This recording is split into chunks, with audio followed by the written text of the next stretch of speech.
Qui je suis, je vais dire un truc très simple parce que pour moi c'est une question un peu stressante. Qui es-tu? Ça veut dire comment tu te définis, et puis il y a 1000 manières de répondre à cette question. Je suis quelqu'un qui danse. Voilà, je suis une femme qui danse et qui se nourrit de la danse depuis longtemps. Parce que j'ai trouvé à travers elle beaucoup d'outils qui m'ont aidée dans ma vie. Donc voilà, je suis quelqu'un qui danse aussi souvent que je le peux et qui le transmet aux gens que je rencontre. Ce qui m'amène à te répondre à la question que fais-tu? Eh ben, j'utilise la danse comme outil de reconnexion au corps. Voilà. Donc moi ça m'a permis, c'est une discipline qui m'a permis de me trouver, de m'exprimer, parce que j'étais quelqu'un d'assez introverti, de très timide, et je ne parlais pas beaucoup quand j'étais enfant, quand j'étais ado, et c'est par le mouvement et la musique que je me suis découverte et que j'ai réussi à dire qui j'étais, à m'exprimer, à transmettre des choses et à me sentir vivante surtout. Donc j'ai senti là qu'il y avait une matière qui me convenait complètement, qu'il y avait un cadre qui était fait pour moi. Alors que je suis plutôt un électron libre, là ce cadre-là il me convenait très bien. Et je me suis sentie bien là-dedans et je me suis dit voilà, il y a quelque chose à faire avec la danse, à transmettre aux autres, et tout ce que moi j'y ai trouvé, je peux aussi le partager. Donc comment je reconnecte les gens au corps avec la danse? Tout simplement avec des stages, avec des cours, avec des ateliers, des événements. L'idée c'est de lâcher la tête, parce qu'on est dans ce truc-là, on est quand même vachement perché, de par notre éducation, notre manière notre éducation dès l'école, on nous apprend à compter, on nous apprend à analyser, on nous apprend à réciter, on nous apprend à intellectualiser, mais on nous apprend pas à ressentir les choses en fait. Donc cette manière très cartésienne-là, elle est à mon sens un peu limitée, parce que le corps nous donne beaucoup plus d'informations sur nous-mêmes. Il n'y a pas que le mental et que l'intellect. Et là, moi, j'ai trouvé ma matière à exploiter. D'accord. Voilà. Qu'est-ce qui t'a donné l'idée de faire ce que tu fais? Eh ben, tu vois, c'est pas l'idée, c'est l'envie. Parce que l'idée, elle est encore dans la tête. C'était un appel, quoi. C'est le corps qui m'a dit, fais ça. Et donc, comment j'y suis arrivée, en fait, j'ai pratiqué longtemps à danser. Donc, j'ai commencé petite par la danse et j'ai pas eu une très bonne expérience petite. C'était des cours de classique, où j'ai été un peu refroidie par la pédagogie ou la non-pédagogie, on va dire. Donc j'avais peur de ma prof qui nous attendait avec un bâton. Donc ça m'est resté en fait. Et j'avais peur d'y aller parce que, oui, bien sûr, il y a des choses à corriger, mais il y a manière de corriger.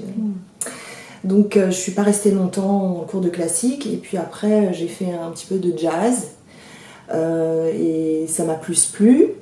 Mais on faisait, à mon sens, trop la même chose. Donc je m'ennuyais un petit peu au bout d'un moment. J'ai fait de la gymnastique. Donc j'ai toujours bougé en fait. Toujours bougé, puis j'ai repris la danse plus tard avec la danse à deux, donc j'ai appris toutes les danses de salon, et après j'ai eu un coup de foudre pour le tango argentin. Là j'ai passé 15 ans et j'y suis encore. Et puis alors c'est autre chose, c'est une autre expérience, parce qu'on est en danse à deux, donc il faut danser avec l'autre, il faut écouter l'autre, lui faire confiance, lui laisser sa place, prendre sa place aussi soi-même. Donc tout ça, c'est un dialogue de corps. Et puis, je suis retournée à la danse seule par le jazz et aussi au classique. Donc voilà, j'ai une espèce de mélange de danse qui font que j'ai peut-être cette chance-là de pouvoir parler plusieurs langages dans la danse, de comprendre... comment dire, ça m'aide beaucoup dans ma pédagogie, selon ce que j'enseigne. J'aime aussi beaucoup travailler avec d'autres personnes, me faire accompagner d'autres danseurs ou mêler les compétences, j'adore. Et donc c'est tout ce parcours-là qui a fait que c'était devenu pour moi une bonne drogue, quoi. En fait, j'avais besoin de ça pour me sentir bien dans ma vie. Et donc je passais beaucoup de temps à danser. Et puis, donc c'est pas une idée, tu vois. L'idée n'est pas venue, c'est l'expérience et toutes les heures pratiquées à travailler qui sont devenues pour moi une évidence. C'était une partie de ma vie et que je pouvais pas délaisser. Oui, c'est plus un cheminement, une suite logique. Ouais, c'est ça. Toutefois, je crois savoir que tu n'as pas toujours... en tout cas, c'est pas pratiquer la danse. Tu n'en as pas fait ton métier, on va dire. Avant, tu faisais autre chose, mais par contre, c'est l'appel de ton corps qui t'a fait prendre ce virage, on va dire. Exactement. Je te laisse dévoiler ce que tu as envie de dévoiler. Oui, alors tu as tout à fait raison. Non, je pense que c'est important d'en parler parce que c'est là que tout a changé. Donc oui, j'ai été assistante de direction pendant plus de 15 ans dans différentes sociétés. Donc c'était des expériences plutôt ennuyantes. J'ai aussi appris beaucoup de choses, j'ai appris à travailler en équipe, j'ai appris plein de choses, je crache pas dans la soupe. Mais j'ai pas trouvé ma place là-dedans parce que moi j'ai besoin de quelque chose de vivant, j'ai besoin de bouger, j'ai besoin de rencontrer les gens, j'ai besoin de créer beaucoup. Et une assistante n'est pas là pour créer, une assistante est là pour exécuter des tâches. Et donner un avis ou une opinion, c'est pas toujours bien reçu, parce que c'est pas son rôle. Alors, ça dépend à quel stade d'assistanat tu travailles, mais par exemple, il m'est arrivé de remplacer une assistante de direction grand compte, qui a eu un fort burn-out. Enfin, vraiment, ça m'avait beaucoup marqué cette histoire, et donc j'ai dû la remplacer au pied levé pour organiser un gros événement à l'étranger, et là c'était vivant, donc ça me plaisait et tout, mais après ça, 6 mois après, on m'a dit, bon bah écoute, la société ne gagne pas assez d'argent, donc tu vas pas rester. Alors j'étais plus petit salaire, bon déjà il y avait un truc que je comprenais pas. C'est après avoir fait tes preuves et avoir sauvé un truc important qu'on te dit, bon bah il va falloir que tu t'en ailles, c'est la vie. Bon bref, donc après j'ai eu d'autres expériences, et la dernière a été un peu compliquée parce que c'est une société qui a été rachetée 2 fois, et puis il y avait beaucoup de pression, il y a encore des gens qui ont été licenciés, et j'ai vécu la discrimination financière parce que j'étais pas dans un moule, enfin j'arrivais pas à rentrer dans ce moule là où on me demandait d'être corporate, proactive. Je comprenais pas, en fait. Pour moi je remplissais mes objectifs, je dépassais même mes objectifs, et puis j'étais toujours force de proposition, mais c'est vrai que j'étais très je rentrais pas forcément dans un moule, quoi. Voilà. Et ça, j'ai jamais trouvé ma place jusqu'au jour où j'ai fait un burn-out à mon tour, parce que je pensais pas d'ailleurs en arriver là, et c'est là où c'est dangereux parce qu'on ne sent pas arriver la tornade, quoi. Et moi, ça a failli me coûter la vie, parce que j'ai eu un accident. Voilà, donc aujourd'hui, je peux en parler tout à fait librement et sans trembler. Mais ça a été le déclic. Ça a été le déclic, et là, je me suis dit, non, c'était pas à ta place. T'as jamais été à ta place. Ce qui se passe là, c'est que ton corps te dit, bah, maintenant ça suffit, bouge, fais quelque chose qui te ressemble, qui te nourrit, qui t'épanouit, et qui t'a tout changé, et aller vraiment vers ce qui te plaît, quoi. Bah, fais-le, ose, bouge, quoi, essaye. C'est ça c'est comme ça que j'en suis arrivée là. Donc c'est un burn-out, moi, qui a été le déclic. Et c'est ton corps qui t'a dit stop. C'est mon corps qui m'a dit stop. C'est mon corps qui m'a dit stop, et qui a envoyé un message fort, puisque je me suis blessée, j'aurais pu y rester, et c'est les gens qui m'ont sauvée, quoi. Donc physiquement, il y a eu une marque, et il y a aussi eu quelque chose qui a failli m'empêcher de danser, en fait. C'est-à-dire que j'aurais pu vraiment ne pas me réveiller ou être amputée ou ou avoir vraiment une blessure qui m'empêche de danser. Et c'est là aussi où il y a eu un deuxième message en dessous, c'est que mon corps avait un rôle à jouer. Donc là, il était endommagé, il était blessé. Donc quand j'étais à l'hôpital pour me faire soigner et qu'on m'a mis le bras dans le plâtre, j'ai dit à l'infirmière, mais non, parce que moi lundi, je danse, quoi. Et elle m'a dit, mais ça va pas. Et c'est là où j'ai compris, je me suis dit, ok, la danse, c'est ça, et c'est indispensable. Donc maintenant, on arrête les conneries et on y va, quoi. Voilà. Super. Qu'est-ce qui t'a décidé à y aller?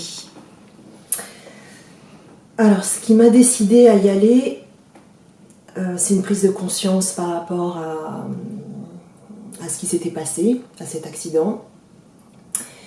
Comme je t'ai dit, je me sentais plus à ma place. Et là, en fait, je me suis dit, maintenant Laure, t'es plus une victime, arrête de te... C'est pas que je me morfondais, que je me plaignais, mais je savais que j'étais pas bien là où j'étais et que je n'en bougeais pas. Donc je me sentais emprisonnée, si tu veux, je me sentais dans une cage et ça, je le subissais. Mais ce jour-là, je me suis dit, il faut que tu sois responsable et que tu fasses un choix, que tu prennes une vraie décision. Voilà. Donc, tu es responsable de tes actes. Ce qui t'arrive là maintenant, c'est un message à entendre. C'est aussi le résultat d'une manière de fonctionner qui est là depuis longtemps. Ça te révèle un conflit intérieur avec toi-même. Tu n'es pas bien là où tu es. Donc, fais quelque chose pour casser ça. Change quelque chose. Et comment tu le sens dans ton corps? Qu'est-ce que tu dois changer? Qu'est-ce que tu as envie de faire? Où tu as envie d'aller? Qu'est-ce que tu aimes faire? Et voilà, et j'ai pris un mois, mon mois de convalescence, pour penser à ça, pour réfléchir à ça. Et c'est pas si compliqué que ça. C'est accepter de se regarder avec honnêteté dans le miroir et de se dire, bon, qu'est-ce que j'ai fait jusqu'à présent qui m'a pas plu, qui m'a amené là où j'en suis, et qu'est-ce que je peux faire pour changer la donne, quoi. Et donc c'est se poser des questions assez simples, hein. C'est regarder ce qui t'a épanoui dans ta vie jusqu'à présent, ce qui n'a pas épanoui, ce ce que tu ne veux plus, ce que tu voudrais, et comment tu peux aller vers ce que tu veux ou ce que tu voudrais. Donc c'est agir petit pas par petit pas, mais avoir toute cette réflexion-là en amont et ne plus se mentir, tu vois, ne plus se raconter d'histoire. Parce que c'est facile de dire, ouais, j'adorerais avoir ça, mais il y a tout ça à franchir. Mais et si je me trompe? Et si j'échoue? Et si on me critique? Et si je suis rejetée? Ok, tout ça, ça va arriver, certainement, mais aujourd'hui, il se trouve que t'es à un point décisif, t'es à un tournant de ta vie, t'es dans un moment de rupture et un moment de transition super important. Bah, prends-les ces risques. Parce que tu vas pas en mourir de toute façon. Tu peux encore changer si tu veux, ou la vie, c'est que ça, c'est que du changement, c'est que du mouvement, c'est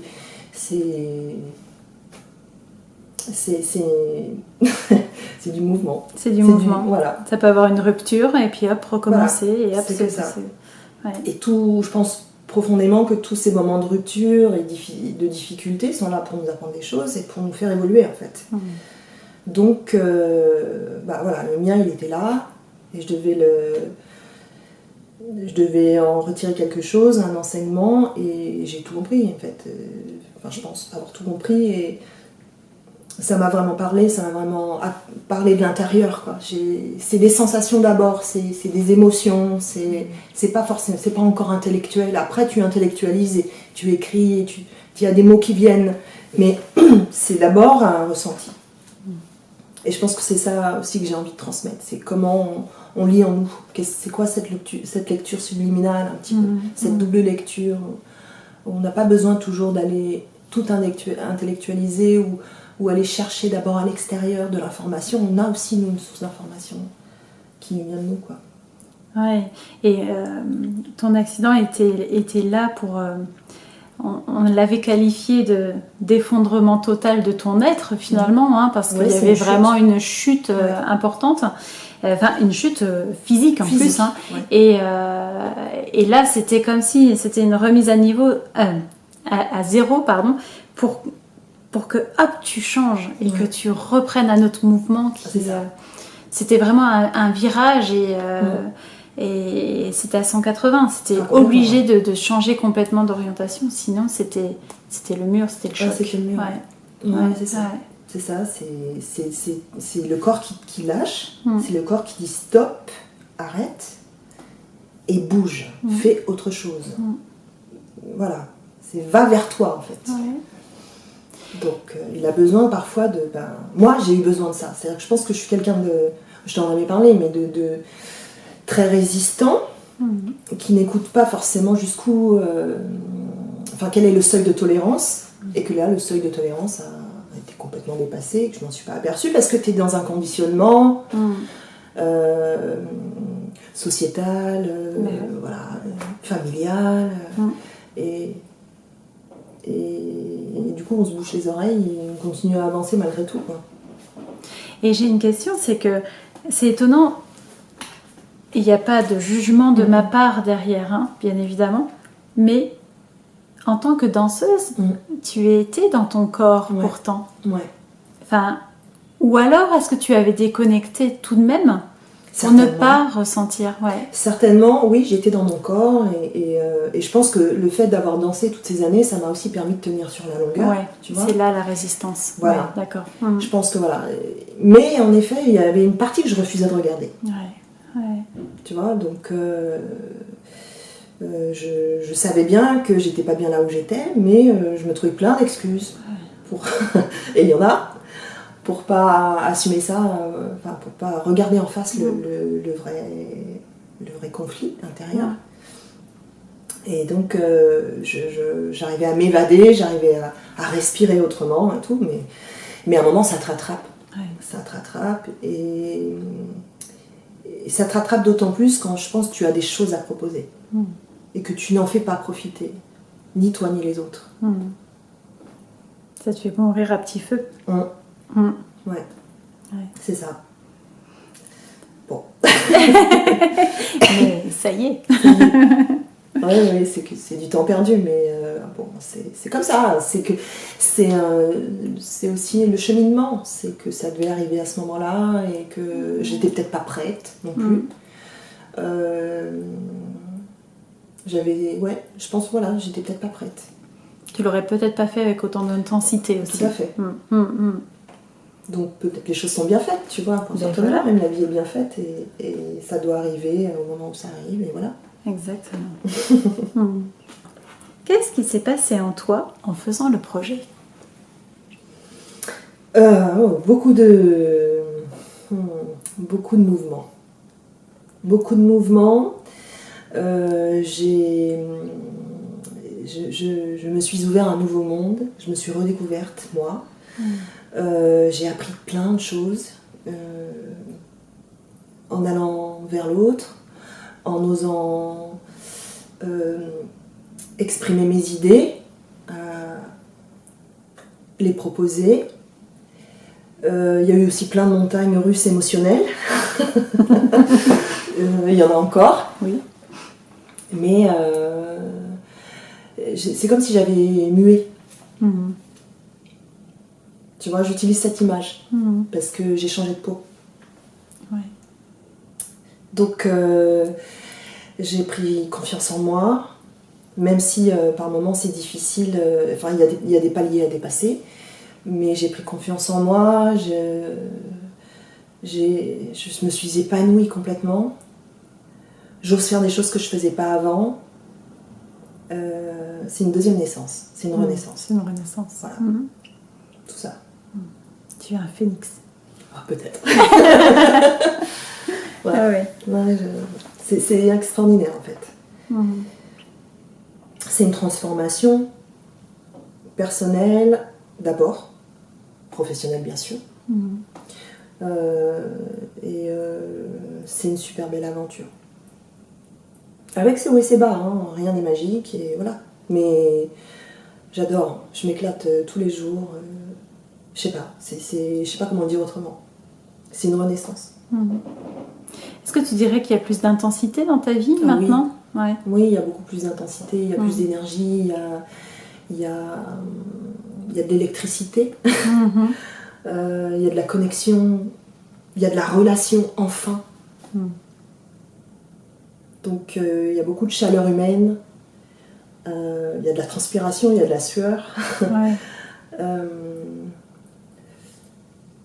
Oui, il y a beaucoup d'intensité. Ouais, c'est un mot qui résume bien tout. Ouais, l'intensité. Il y a du rythme. Et du rythme, ouais. Il y a du rythme. Ouais. Et c'est aussi une rencontre avec les gens qui est authentique. Il n'y a plus de masque social. Tu vois, qu'on voit tout le temps dans les entreprises. Enfin, bon, sans jugement, mais ça, je l'enlève du cours. On en a tous forcément un, plus ou moins, quand on ne se connaît pas et tout. Mais dans les cours, j'en parle, je dis, voilà, vous êtes vous, quoi. Et ça suffit. Ça, c'est déjà suffisant. Il n'y a pas besoin d'autre chose. Et c'est déjà beaucoup. Ouais, c'est déjà beaucoup. Et puis il faut le faire, hein. Peut-être que soit. Ouais. Parce que c'est facile de se mettre différentes facettes pour justement cacher le soi qui, des fois, prend des dimensions qui peuvent être gênantes pour la personne ou qu'elle ne maîtrise pas et qu'elle a du mal à montrer, du coup. Ouais. Exactement. Donc rien que ça, c'est déjà un travail... c'est comme tu dis, enfin, je ne veux pas l'imposer comme un travail à faire, mais c'est déjà annoncé. C'est comme ça. Il n'y a pas de masque. Où ils vont tomber petit à petit. Oui, parce que tu révèles les gens par la danse. Ils se révèlent à eux-mêmes.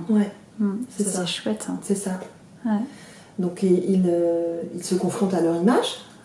Parce qu'un danseur, c'est quelqu'un qui se corrige, qui s'étudie. Et ça, c'est pas facile pour tout le monde. Donc on voit au début que le regard est plutôt vers le bas, et puis petit à petit, enfin monte à hauteur de soi. Donc ça, c'est très intéressant.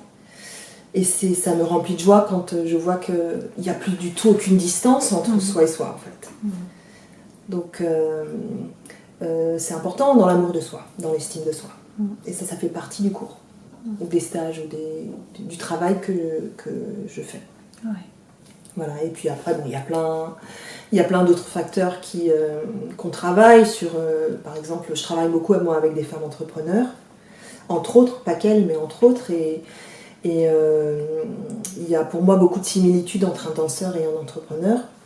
Un danseur, c'est quelqu'un qui est passionné, qui est engagé, qui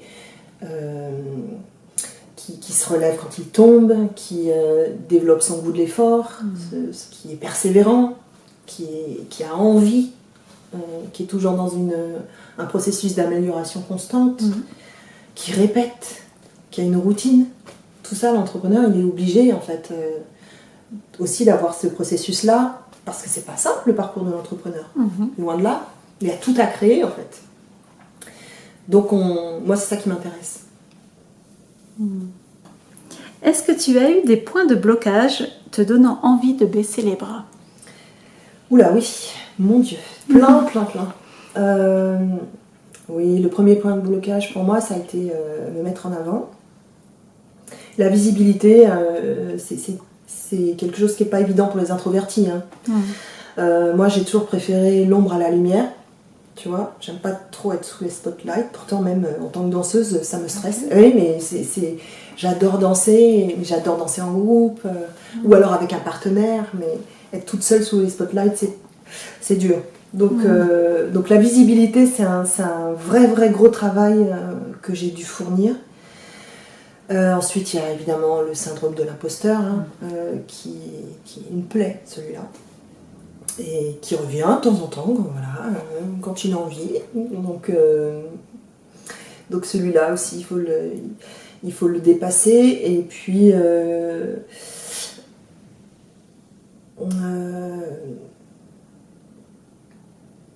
qu'est-ce qu'il y a d'autre comme point de blocage?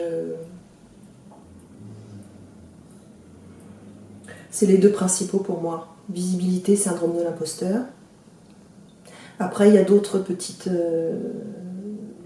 blocages qui interviennent, mais par exemple, aller prospecter, enfin toute la partie prospection commerciale pour moi est compliquée. Enfin, pour plein de gens est compliquée. Il faut savoir vendre, apprendre. Je sais pas trop répondre à ça, en fait. Qu'est-ce que je pourrais dire? Mais c'est vrai que quand tu parles de vendre, etc., c'est du coup tu vends ta propre personne. Enfin, c'est pas tout à fait vrai, mais déjà tu vends ton expertise et c'est là où justement ta difficulté au niveau de la visibilité revient et ton syndrome de l'imposteur s'insinue très largement dans toutes les aspérités. C'est ça. Et de ce fait, c'est beaucoup plus... du coup, la marche est difficile la à marche faire. Est haute. Voilà. La marche est haute.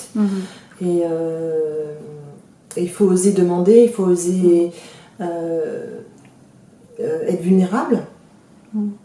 Et ça aussi, c'est intéressant. Bah oui, on n'est pas des machines, donc on apprend, il faut se laisser le temps d'apprendre, il faut parfois demander, et tout le temps même, j'encouragerais moi à ça, à demander à meilleur que soi, pour progresser, quoi. Donc, il faut être audacieux, il faut pas avoir peur. On a peur, mais tant pis, il faut la traverser. En fait, c'est des émotions à traverser. Et puis les laisser passer, une fois que tu les as traversées, et pour passer à autre chose. Donc chacun son rythme, on faut respecter aussi nos moments où on a besoin de lâcher un peu et de lâcher prise sur quelque chose qui est compliqué. Voilà, il y a des personnes qui vont plus vite, d'autres qui ont besoin de plus de temps. Bon, c'est par cycle, par période. Il faut respecter nos cycles et notre manière de fonctionner. Donc, il faut bien se connaître. Là, je dirais qu'il y a l'honnêteté qui revient. Pour moi, l'honnêteté avec soi-même, c'est vraiment un pilier, une vraie valeur, parce que si tu ne te connais pas bien ou si tu fermes les yeux sur quelque chose en toi qui est conflictuel ou que tu ne veux pas voir, ça va poser des problèmes après. Donc pour moi, la connaissance de soi, c'est la première chose à prendre en compte. Et tu vois, il faut se poser là-dessus. En quoi je suis bon, en quoi je ne suis pas bon? Qu'est-ce qui me demande du temps? Qu'est-ce qui me demande... en quoi je vais vite, par exemple. Qu'est-ce qui est facile pour moi, qu'est-ce qui est compliqué pour moi, et pas hésiter à le lister, à dire ok, la visibilité c'est compliqué pour moi. Bon, comment je peux faire pour me rendre la tâche la plus simple possible? Quel est le média que je préfère utiliser? Est-ce que c'est l'écriture? Est-ce que c'est la vidéo? Est-ce que c'est la voix? Est-ce que c'est... Et comme ça on avance. Mais si je me dis ok, je vais devoir me rendre visible, et c'est une montagne infranchissable, mais que je décompose pas le truc petit à petit, bah je les dépasserai jamais, et puis je vais procrastiner, et puis je vais pas faire, et puis... Voilà. Donc faut trouver sa manière de fonctionner, quoi, et sa manière de dédramatiser la chose compliquée, et d'avancer petit pas par petit pas, comme dans une chorégraphie. Voilà. Tu parlais de cycle, c'est le mouvement, c'est quoi. Ouais, c'est pareil. Ouais, voilà, c'est ça. C'est comme une chorégraphie. C'est comme une chorégraphie. Ça, voilà. C'est une chorégraphie. On rentre dans une danse. Voilà. Et donc il y a des pas simples et il y a des pas compliqués. Il y a des moments où il faut faut être sur la musique, et d'autres... oui, c'est ça. Il y a un rythme, un tempo à trouver. Voilà. Et le tempo peut changer. Hop, il y a des ruptures de rythme. Ouais. Et hop, on reprend. C'est ça. Ouais, là, il y a une partie un peu technique. Là, il y a une partie un peu plus... je sais pas, plus organique. La technique, je l'apprends, quoi. Voilà. Et pour réussir à avoir vraiment cette technique, je suis obligée de décomposer d'abord, et ensuite je m'entraîne, je pratique, tout simplement. C'est mes petits rituels, ma petite routine d'entrepreneur. Ouais. Et en effet, je pratique, je me fais accompagner si j'ai besoin. Donc voilà, il faut trouver sa manière de faire, quoi. On est tous différents, il y a des choses qui nous correspondent plus que d'autres, et il faut trouver sa manière de faire. Il y a des gens qui travaillent beaucoup seuls, d'autres qui ont besoin de se faire entourer. enfin accompagner, donc de s'entourer de bonnes personnes. Chacun selon... chacun, chacun sa manière de faire. Exactement, ouais, tout à fait. Ouais. Et du coup, j'ai une autre question. C'est qu'est-ce qui fait que tu as continué malgré tout? Malgré tous ces blocages qui pourraient être paralysants?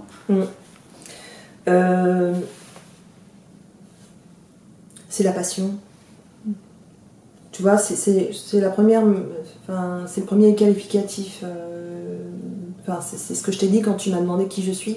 Je suis quelqu'un de passionné. C'est la passion et enfin le fait de mettre des mots sur ce que j'avais toujours envie de faire, d'imaginer tout le projet, de le visualiser, de le ressentir dans mon corps, de me dire ah oui, je pourrais faire ci, je pourrais faire ça, ça pourrait être génial. Et du coup, j'imaginais plein de scénarios possibles. Et tout ça, ça me nourrissait intérieurement et ça me passionnait vraiment. Ça m'a complètement rempli. Et donc ça, c'est plus fort que tous les blocages, que toutes les difficultés. Et c'est ça qui me tient debout. Donc, et c'est aussi autre chose, c'est que comme un danseur à qui on dit, voilà, si tu passes par tout ton parcours, tu danseras, je sais pas, le lac des Cygnes, le truc qui te fait rêver. Bah ouais, mais pour arriver jusque-là, il y a tout un processus, il y a tout un cheminement. Et si tu aimes pas ça, si tu aimes pas ce process-là, ça va être dur en fait d'aller jusqu'au bout, tu vois, d'aller jusqu'au résultat. Et n'aimer que le résultat, c'est froid en fait. Donc tomber amoureux du processus, aimer répéter, aimer pratiquer, aimer recommencer, même si parfois, bah oui, c'est dur. Ça te fait avancer plus vite et ça met de la chaleur, tu vois, ça donne une énergie qui ne s'arrête jamais finalement. Bah oui. Elle te fait monter, elle te fait comme dans une spirale, c'est ascensionnel, ça te fait. Voilà, et puis effectivement tu atteindras ton objectif, le lac des Cygnes, mais et en même temps tu auras pris ton pied en faisant tout le reste. Exactement. S'inscrire dans le processus, ouais. Et aimer le processus. Aimer le processus. Et surtout aimer le processus. Ah ouais. Aimer le processus plus que le résultat. Ouais. Ça pour moi, c'est un vrai... C'est un pilier aussi. C'est ça qui va te permettre de tenir aussi sur la longueur. Malgré tes échecs, malgré tes blessures, malgré tout ce qui peut arriver. Et qui est là aussi pour te faire progresser, mais qui peut te décourager à un moment donné. Ouais. Donc si tu n'aimes pas le process, ça va être dur. La route va être longue pour moi. Ouais. Ah, c'est super chouette. Aimer le processus. Ouais, aimer le processus plus que le résultat. Plus que le résultat. Parce que de toute manière, ça va t'amener au résultat. Et ce résultat-là, tu l'aimeras encore plus quand tu regarderas tout le chemin parcouru et que tu auras aimé ce chemin parcouru. Est-ce que tu penses que l'on peut y arriver seul?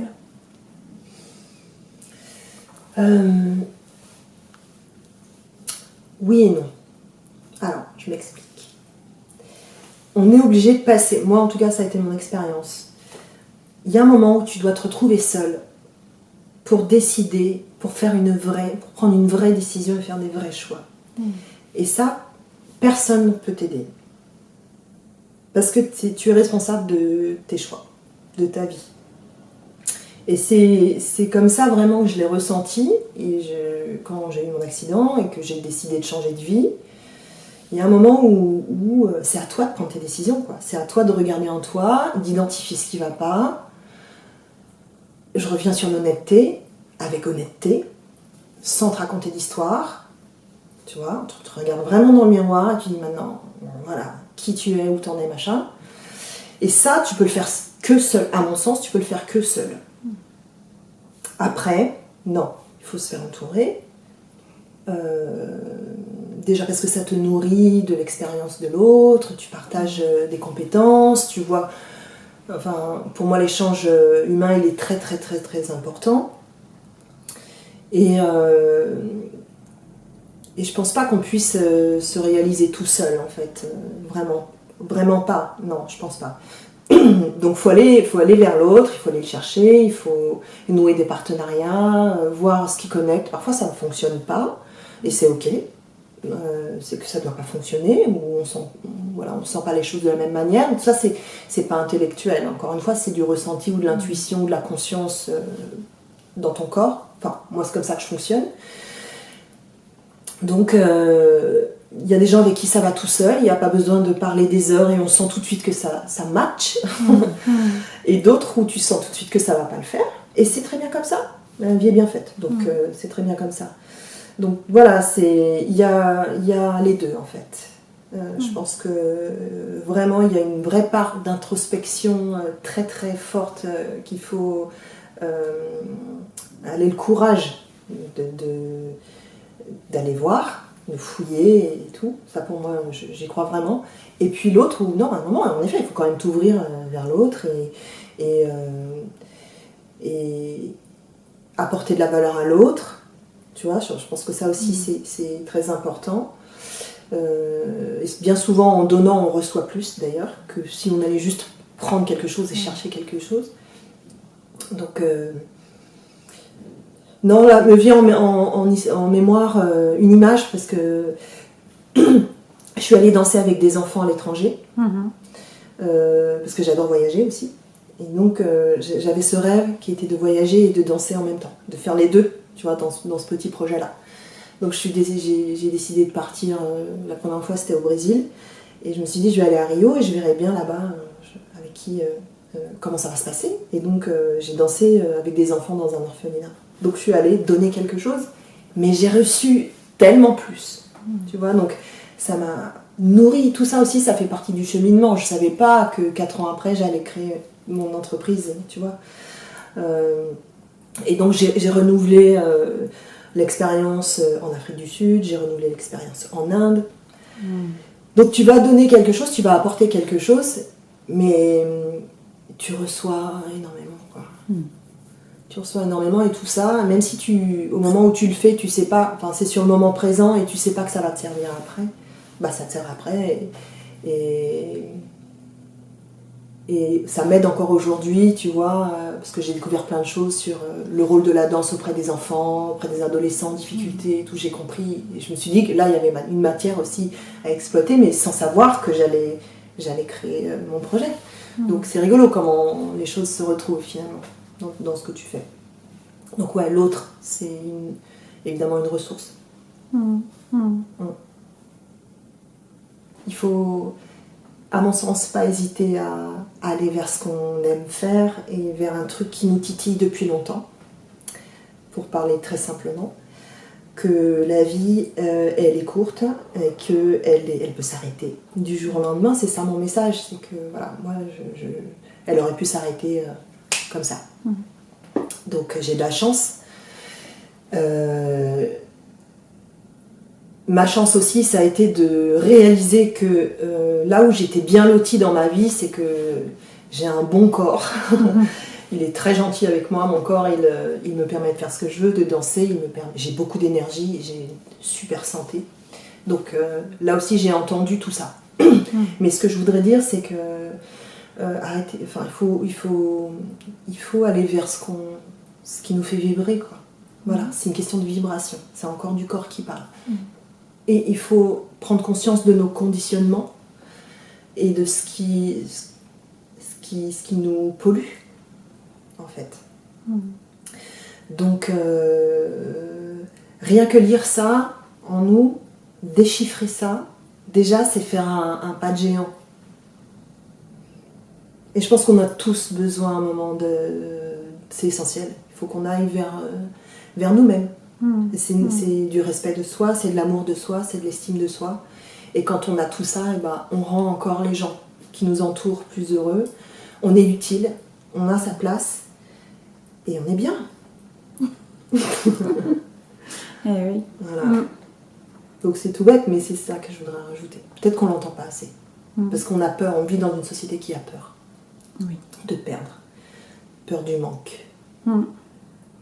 Peur de la perte du statut social. Ouais.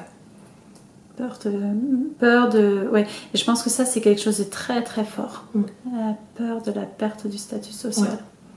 Parce que toute notre société est fondée là-dessus. Exactement. Et de ce fait, dès lors qu'on quitte un emploi salarié ou autre, hein, mais surtout salarié, on a peur de ne plus être nommé comme on était nommé, manager. Pour ma part, c'était commissaire aux armées. Et toi, l'assistante de direction, tu avais quand même une position majeure dans l'entreprise. Et tout d'un coup, tu n'es plus rien, mais en même temps, tu es toi. Voilà, et c'est ça tu n'es plus que toi-même. Tu n'es plus que toi-même. Et finalement, c'est autre chose. Hein. C'est plus juste quelques lettres, c'est tout toi, quoi. C'est ta charpente, c'est ton histoire, c'est ta personnalité, ton identité, c'est tout ça. Et finalement, c'est beaucoup plus riche. Ah, carrément, oui. Et du coup, c'est peut-être même un peu vertigineux. C'est vertigineux. Ouais. Oui, c'est exactement ça. Quel conseil donnerais-tu pour quelqu'un qui souhaiterait se lancer dans l'aventure ?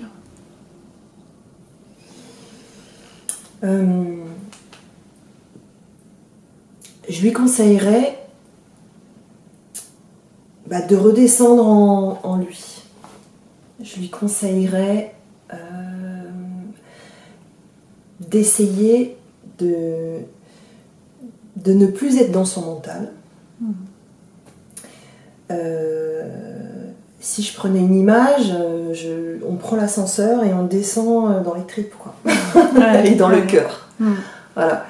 Donc d'écouter, d'avoir cette écoute interne, là, intérieure, et de voir ce qui vibre, ce qui est froid, ce qui est chaud, quelle est la posture du corps, si je dois reprendre cette image-là. En gros, c'est de s'observer et de se poser des questions honnêtes et simples. Où as-tu envie d'aller? Qu'est-ce que tu aimes faire? Un peu le principe de l'ikigai que connaissent tous les entrepreneurs. Voilà. Mais d'y répondre, enfin d'écouter le corps, comment il réagit à ces questions, quand même très simples, mais qui vont droit au but. Où tu peux plus te mentir. Tu vois? Quand on te demande qu'est-ce que tu as toujours aimé faire, tu le sais. Tu le sais au fond de toi. C'est-à-dire que ton mental, il va dire oui, j'aime bien, mais ça j'aime bien, mais je suis peut-être pas assez bon, ou il y en a qui le font 1000 fois mieux que moi. Ouais, mais ton corps, il dit quoi? Ça, j'adore. J'adore cuisiner, ou j'adore dessiner, ou j'adore, je sais pas. Danser, voilà. Tu vois, donc c'est écouter le premier, ce qui vient du corps, c'est le premier truc en fait. C'est vraiment ça l'intuition et la conscience, la conscience du corps. C'est ton corps qui te parle. Donc si je pouvais conseiller quelque chose à quelqu'un, c'est d'avoir cette démarche-là, ce processus-là, de rentrer en soi, de redescendre en soi pour s'écouter mieux.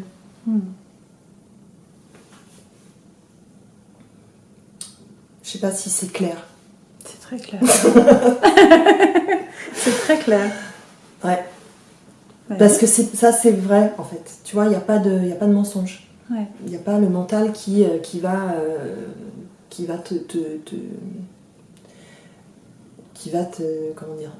apporter de la confusion. Et est-ce que tu penses que par la danse, par exemple, est-ce que par la danse, tu peux te connecter justement à ce qu'il y a de très profond en toi? Ouais, je pense. Je pense. Oui. Par exemple, tu vois, la musique déjà te connecte à tes émotions. La musique, elle te permet de changer d'état intérieur tout de suite. Si t'es pas bien, t'es triste, t'es mélancolique, et que tu mets une musique que t'adores qui te donne envie de danser, en une seconde, tu changes d'état intérieur.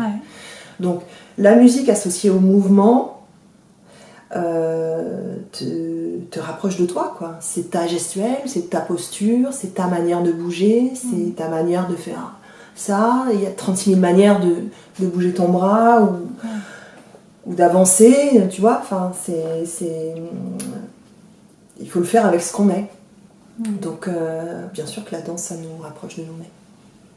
Ouais, ça peut permettre de ne pas intellectualiser tout de suite et d'aller chercher effectivement dans les gestuels, dans dans la posture, dans le ressenti du corps, ce qui te meut véritablement. Exactement. Et la danse, quand tu danses, t'es dans l'instant présent aussi. Ça, c'est important, tu vois. T'es pas dans un truc... t'es là et maintenant. T'es ici et maintenant. T'es pas en train de penser à ce que tu vas faire ce soir, aux personnes que tu dois rappeler, à tes dossiers que tu dois finir. T'es concentré sur un mouvement à faire, dans un rythme ou un tempo sur la musique, dans un espace donné avec des personnes qui sont autour de toi. Donc il y a tous ces facteurs-là qui sont présents maintenant, et tu dois faire quelque chose. Donc tu peux pas être ni dans hier ni dans demain. T'es là, t'es présent. Tu peux pas t'évader dans ta tête. T'es dans ton corps, quoi. Tu vois ? T'as pas le temps de te dire, bon alors comment je pourrais faire ce mouvement ? Non, tu le fais.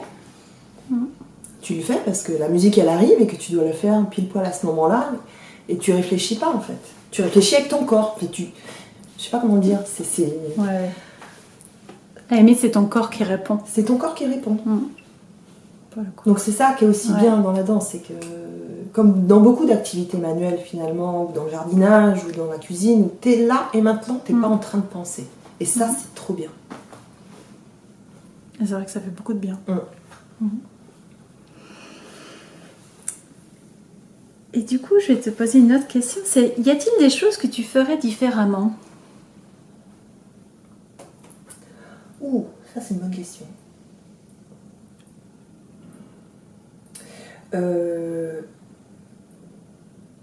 Certainement que non, puisque les choses devaient être comme ça. Mais oui,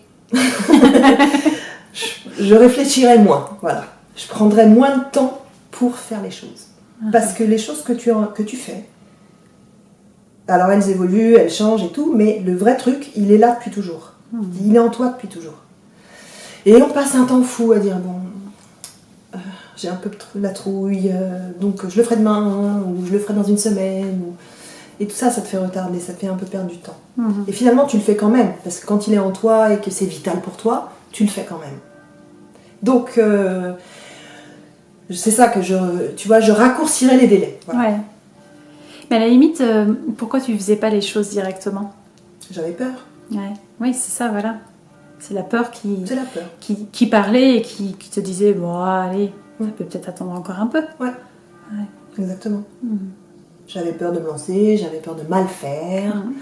Tu sais, les danseurs sont des perfectionnistes. Ils sont très, très chiants là-dessus. et j'en suis une. Donc voilà. Mais j'ai aussi compris que la perfection, c'était inatteignable.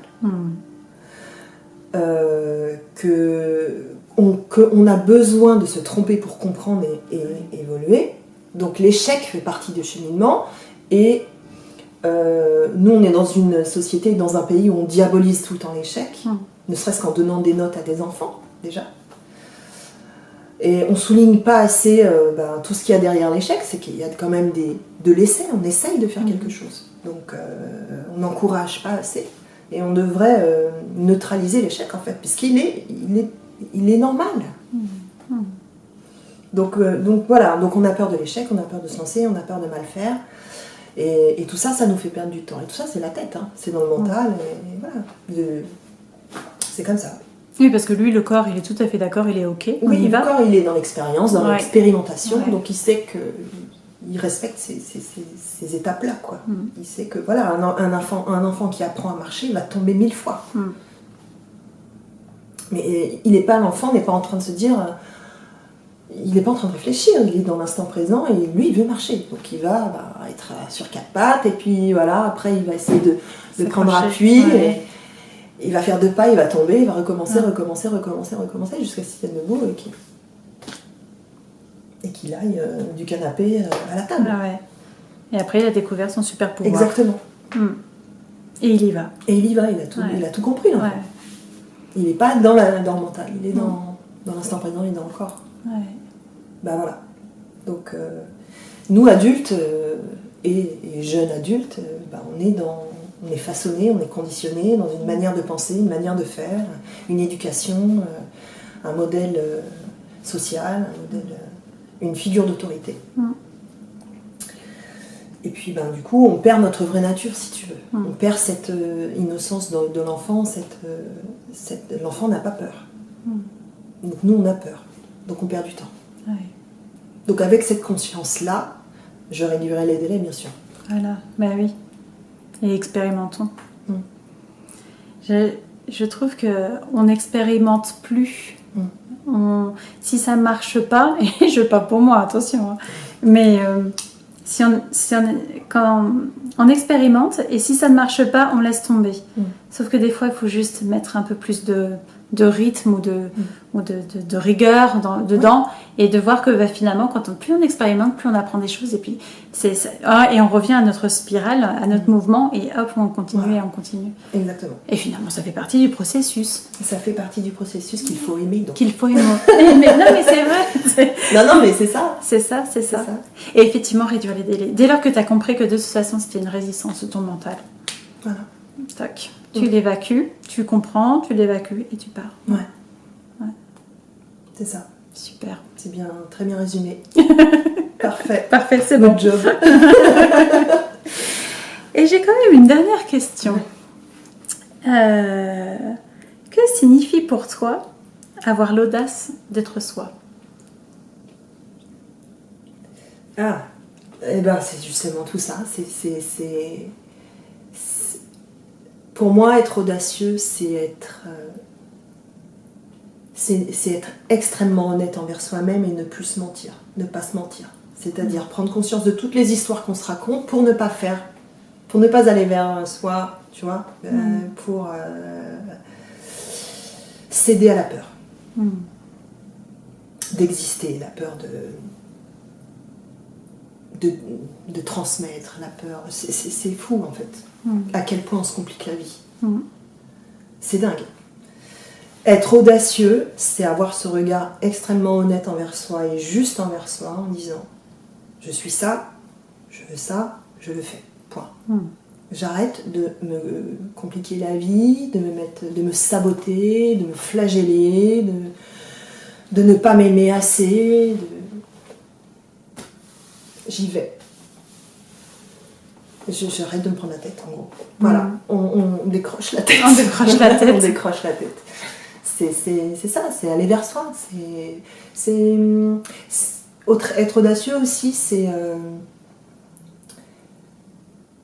ne pas se donner de limites, finalement. Parce que les limites, ça sert à rien. Franchement. Oui, enfin, c'est être réaliste, mais avoir aussi une part un peu fantaisiste. Et aller vers ses rêves, quoi. Donc avoir des rêves quand même qui tiennent debout, c'est-à-dire pas trop fou non plus pour être réalisable, quoique. Oui. Quoique, il y a des gens qui ont inventé l'avion. Voilà, c'est quand même fou quand on y pense. Et il y a des gens qui sont allés sur la Lune. Donc ces gens-là ont beaucoup rêvé et ont été très très audacieux.